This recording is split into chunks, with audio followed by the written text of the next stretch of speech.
All right, let's pick up with the second half of lesson 5. The next series of devices are all going to have something to do with some sort of repetition. First one, of course, being repetition.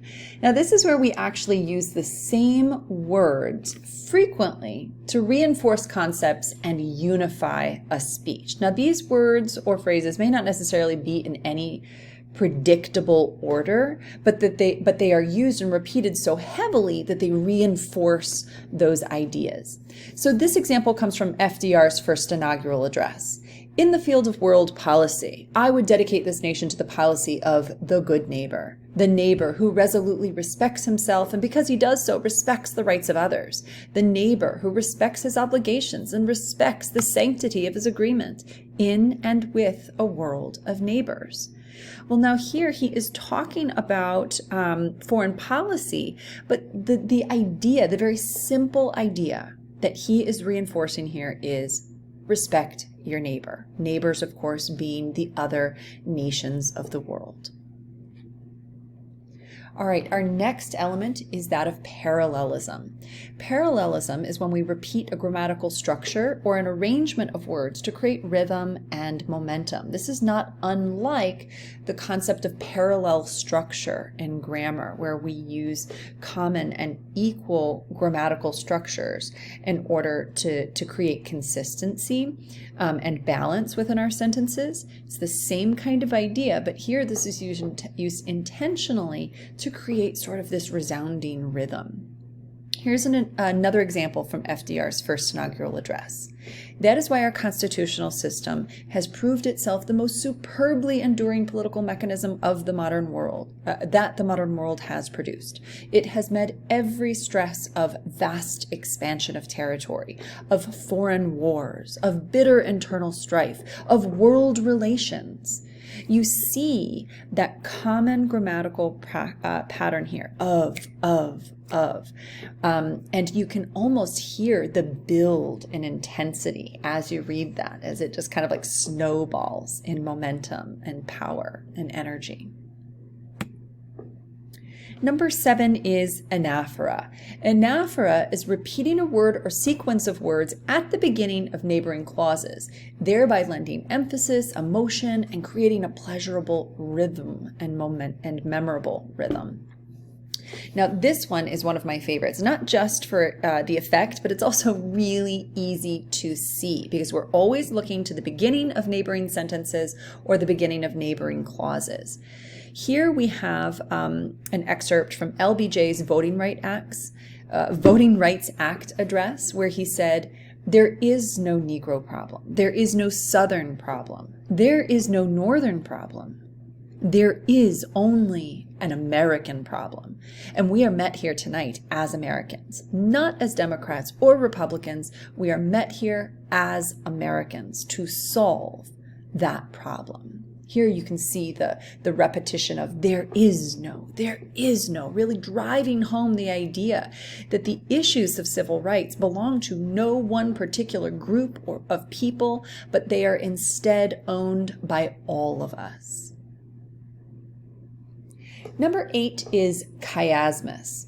Now, President John F. Kennedy really made chiasmus very famous.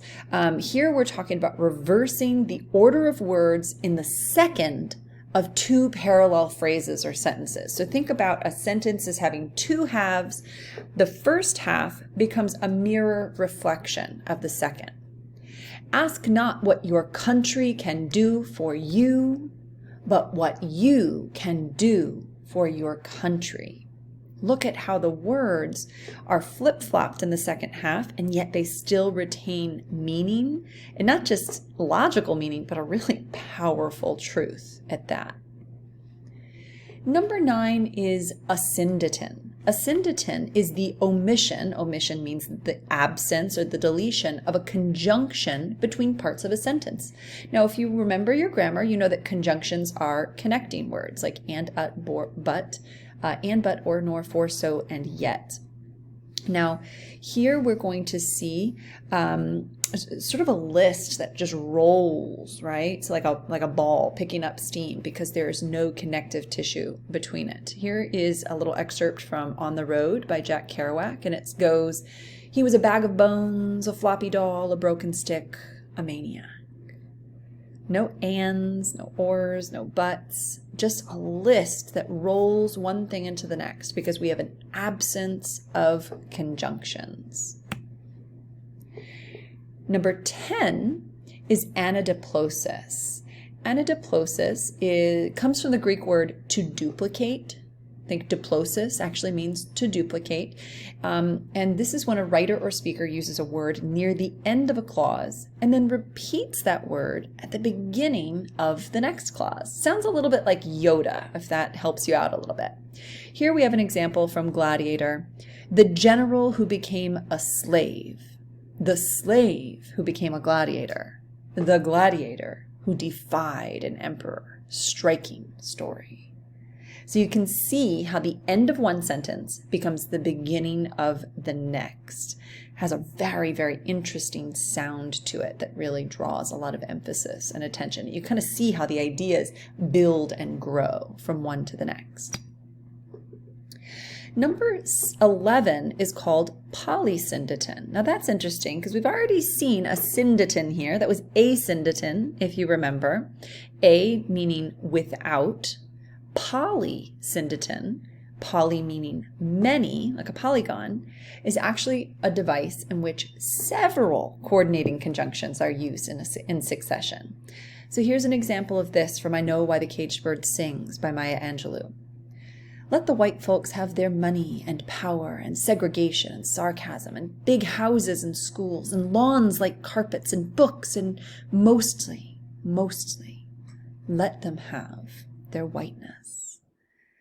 Look at how she adds "and" in between almost every single item in her series here and how it amplifies the size of this list, makes it feel so big and weighty while also adding this tremendously powerful momentum and roll to those words as well. Now 12 is called epistrophe. Now, epistrophe is like the first cousin of anaphora.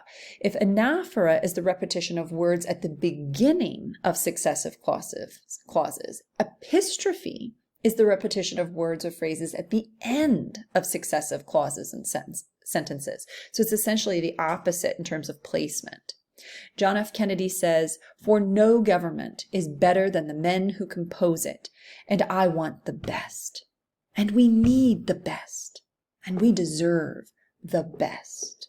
Notice how he repeats that phrase at the end of each of these clauses, again driving home that idea of the best. All right, now we're going to move into our home stretch of devices. These devices are all going to have to do with contrast. The first of which is oxymoron. Oxymoron is a figure of speech in which apparently contradictory terms appear in conjunction. Now they actually work together, they make sense together, but each of their halves or each of their pieces sound like opposites, right? Like act naturally, act being like where you're pretending, naturally being very genuine and authentic. But act naturally makes sense. Alone together. Amazingly awful, or bittersweet. These fun little phrases that work with opposites sort of built in are known as oxymorons. Now, number 14 is called a paradox. Now, a paradox is a seemingly absurd or contradictory statement that when investigated or explained may prove to be well-founded or true. So, whereas an oxymoron is sort of a word or compound word, a paradox is more of a statement or an idea that has contrast or contradiction built in, but in truth actually makes a lot of sense, reveals a deeper wisdom. I must be cruel only to be kind, right? In this case, we're talking about maybe actually having to do something that is potentially hurtful, but we're doing that for the purpose of actually helping someone or sparing someone's feelings down the line. Or I know one thing, that I know nothing.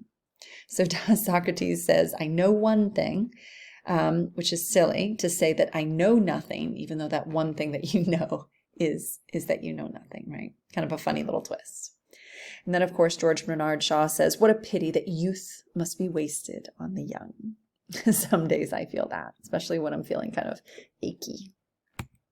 All right, and that brings us to our very last rhetorical device, antithesis. Anti actually means opposite.